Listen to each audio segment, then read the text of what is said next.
power, so to say, when the Avengers found him and saved him from the ice. So, basically, I'm going to go through Steve's history now, his personal history. He was born July 4th, 1922, because he's got to be born on July 4th. He was born to two Irish immigrants, Sarah and Joseph Rogers. Joseph died when Steve was just a kid, and then Sarah died of pneumonia when Steve was just a teen. And if you remember from the movie, I'm going to be mentioning the movie a lot because it does have a lot of information in it. It's just like kind of changed and hidden a little bit. But if you remember from the movie, Steve actually was an artist. He really liked art, and if you can remember, he was doodling that picture of a monkey in a costume on a unicycle and a tightrope, which was the coolest picture ever. But yeah, that was the picture that Peggy saw and asked him about and stuff. But in the comics, actually, originally, he was a fine arts student specializing in illustration, and he actually was a comic book writer and artist. I thought that was really cool because, I mean, it's kind of an autobiography almost of Joe Simon and Jack Kirby now, because, I mean, you have these two comic writers and artists who are creating a character who's ultra patriotic, who is also a comic book writer and artist. So it's a little bit meta there, but it's still awesome. But that job, that profession as comic book writer and artist, he willingly put that aside. He put that job aside whenever after his transformation into Captain America. So when the Third Reich comes into power, Steve, he attempts to join and enlist in the army. If you, again, remember from the movie, he tries multiple times. He lies on his enlistment forms, which is illegal. Kids don't do that, except there's not actually a draft now. Still, it's bad to lie on forms.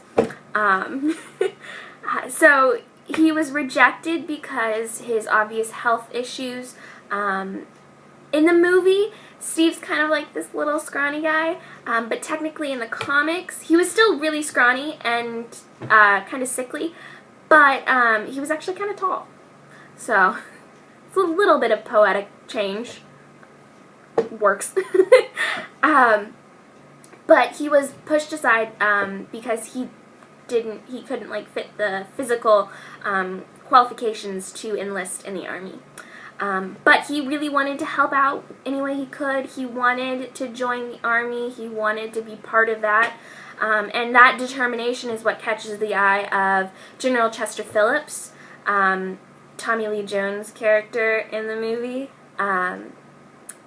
But it also catches the eye of Project Rebirth, which is technically the name of the program with Dr. Erskine and Phillips and Peggy Carter. So he was used for a subject of the Super Soldier program, and he received the Super Soldier Serum originally made by Dr. Joseph Reinstein, but that's later retroactively changed and became a code name for Dr. Abraham Erskine.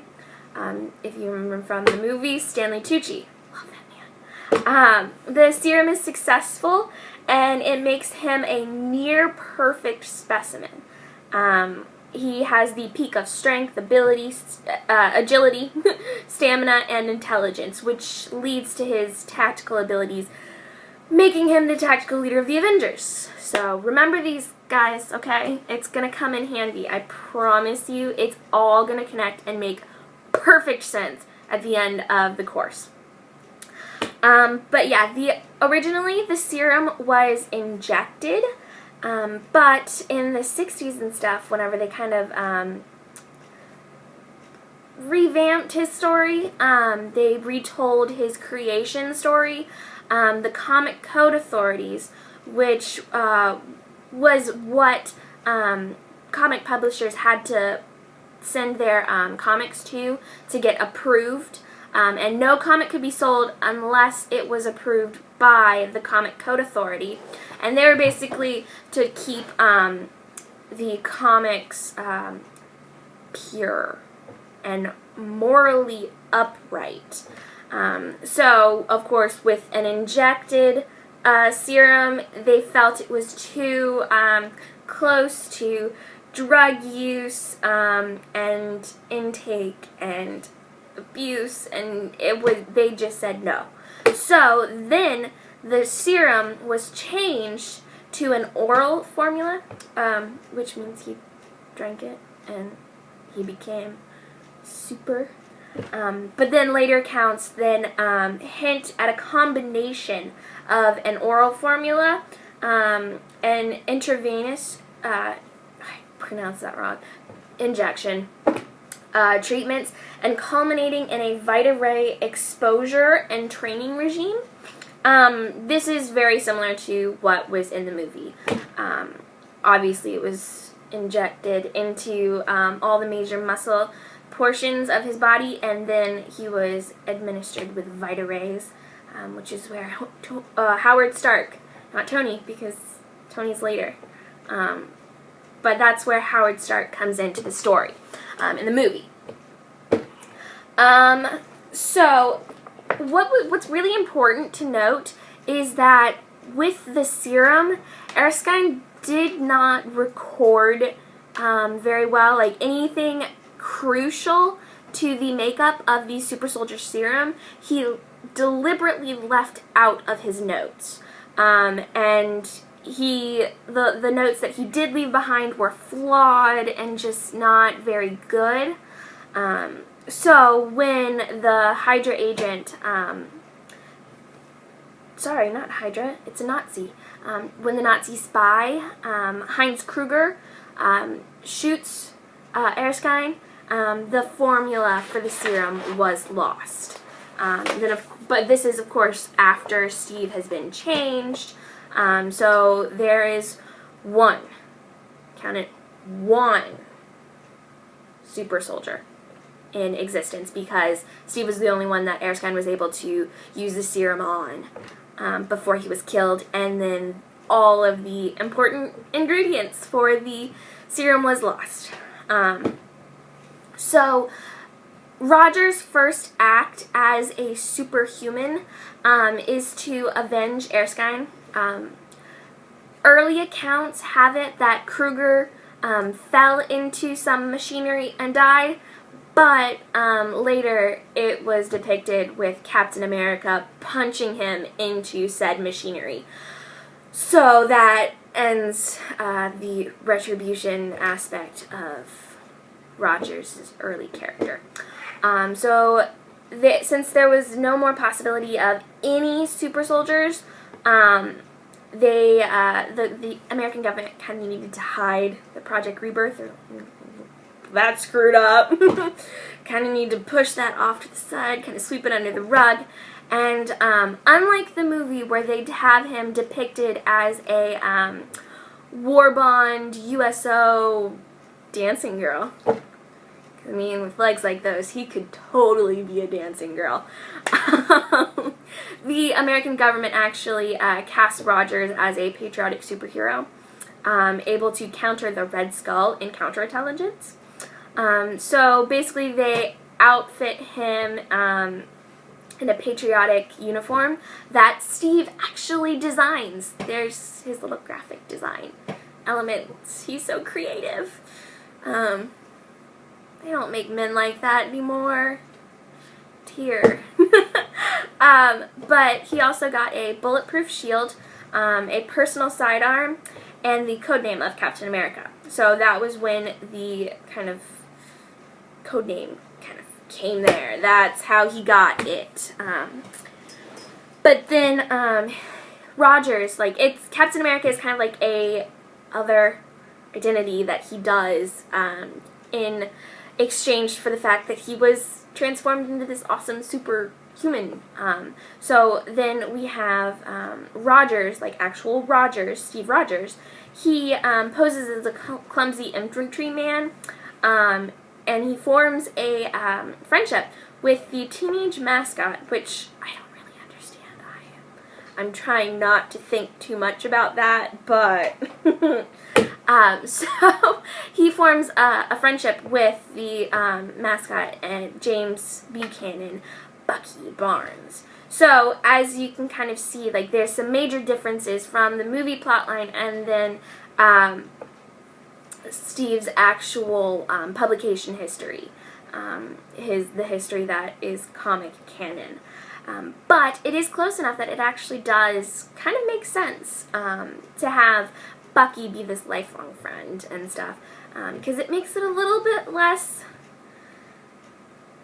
pedophile-y. I'm sorry, it just like gives me the heebie-jeebies to think about it. But yeah, so anyway, Bucky ends up discovering that Steve Rogers is the same as Captain America, and he's actually leading this double life. And in order for Bucky to keep the Cap's secret identity a secret, he gets to become his sidekick partner. And so, yeah, that's how Bucky becomes the awesome, hot, panted up super sidekick that Captain America has. And the story behind his shield, which I find is like incredibly awesome and so cool. Like, I'm fangirling right now because it's so awesome. But the story behind Steve's circular shield, other than the fact that the creators of another comic kind of got on to Joe Simon and Jack Kirby for the shield, the original shield, looking too much like their shield for their patriotic superhero. The comic story behind Cap's circular shield is that FDR, Franklin Delano Roosevelt, was so impressed with Captain America's service that he had commissioned a special shield made out of a special alloy of steel and vibranium, which he got his shield from FDR. Okay, that's just like the coolest thing ever. So, during World War II, Cap and Bucky fight Nazis on their own, but they also join up and they're a part of the team called the Invaders. But then also, Cap does some side jobs where he tackles American crime menaces, like people back home on the home front. The captain will come in and take care of them. And these criminals include Waxman, Hangman, Fang, Black Talon, and White Death. So yeah, like, Steve kind of protects both fronts, the European front and the home front. And, of course, he also fights the Japanese, so, I mean, he's pretty much worldwide. He gets around. So his story kind of culminates, like the first half of his story, because there's two halves. There's pre-ice and post-ice.